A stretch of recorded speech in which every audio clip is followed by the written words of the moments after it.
By the time Genevieve and Frank get back to the cottage, the sun is much lower in the sky.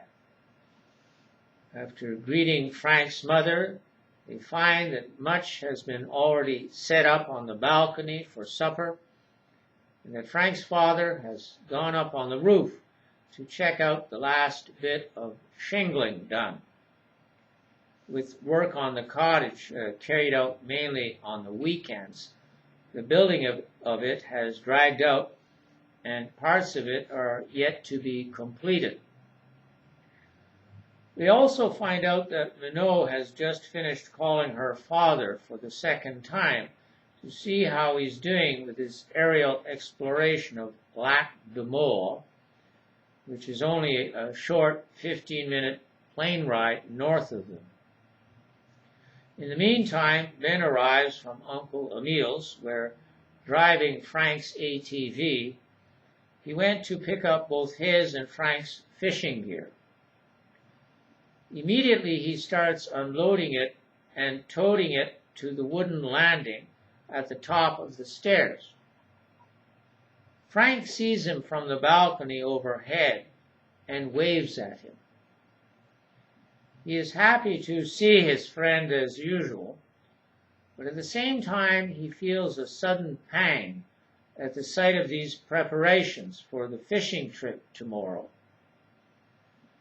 Genevieve is now in the kitchen, and though Frank doesn't realize it, talking to his mother about the very thing that has suddenly darkened his thoughts.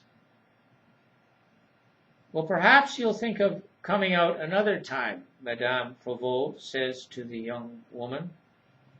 "I mean, after all, you haven't had an opportunity to fish with Frank, and I know how much he was counting on that."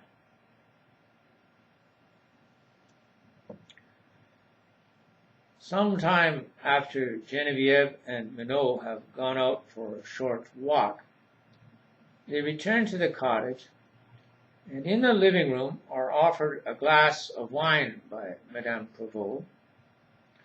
After 50 minutes of pleasantly chatting with her, all three of them are startled by the roar of a low-flying plane overhead.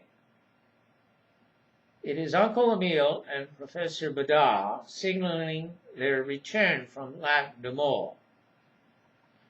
Not satisfied with one pass over the cottage, they make two more. Everyone except Frank's father gets out onto the balcony for the third pass. How exciting it is when Uncle Emile, flying directly towards them, quickly drops and then lifts his right wing as a sign of greeting. For a few seconds, while skimming over the lake, he even allows the plane to come as low as the level of the cottage. Frank, Ben, Genevieve, and even Frank's mother all laugh, shout, and wave as the plane roars by. Minot, however, suddenly breaks off from watching it, and without a word runs directly into the cottage.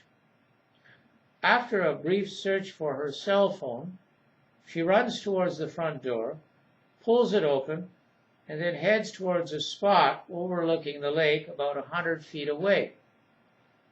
After she has called her father, and after Genevieve has come outside looking for her and asked a few questions, she finds out that her friend has been disturbed by some recent news she'd somehow forgotten. It was a piece of information she'd happened to get while her father and Emile were flying over Lac de Moure. At some point, just before she lost the telephone connection with her father, she heard Emile excitedly point out some place where a plane had gone down.